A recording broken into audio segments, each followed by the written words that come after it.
In middle school, me and my best friend were obsessed with filming haunted places. We pretty much explored every haunted place in the city, but never saw anything interesting. We were wandering around the woods when we came across a house that looked abandoned for a long time. We were stoked at the idea of a new adventure, so we decided to go in. The doors had locks, but we were able to get rid of them rather easily. We walked into the house and looked around with our flashlights.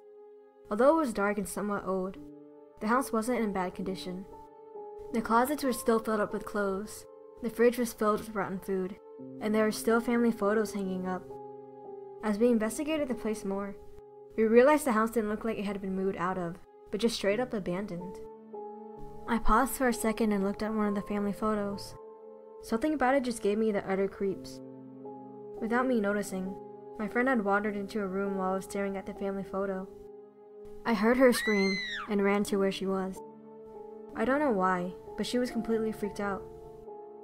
I turned my head to the corner of the room and saw something extremely unsettling.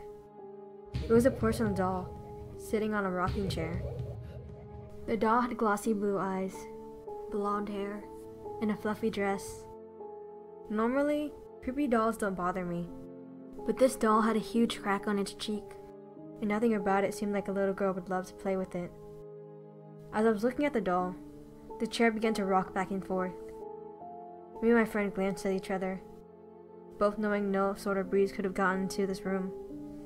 The chair suddenly stopped rocking, and that's what prompted us to get out of that creepy house. Later on, when we watched the recording at home, we noticed the doll's head move slightly when my friend entered the room. We tried to research the house to see if there was any sort of backstory, but we couldn't find any.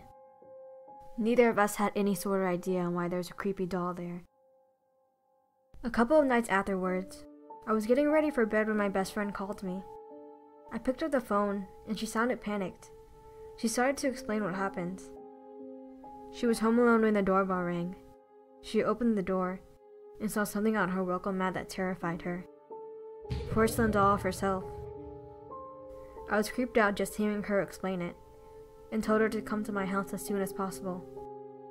I heard a knock on my door as soon as I hung up.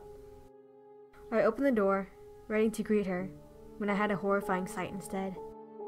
It was a porcelain doll of me.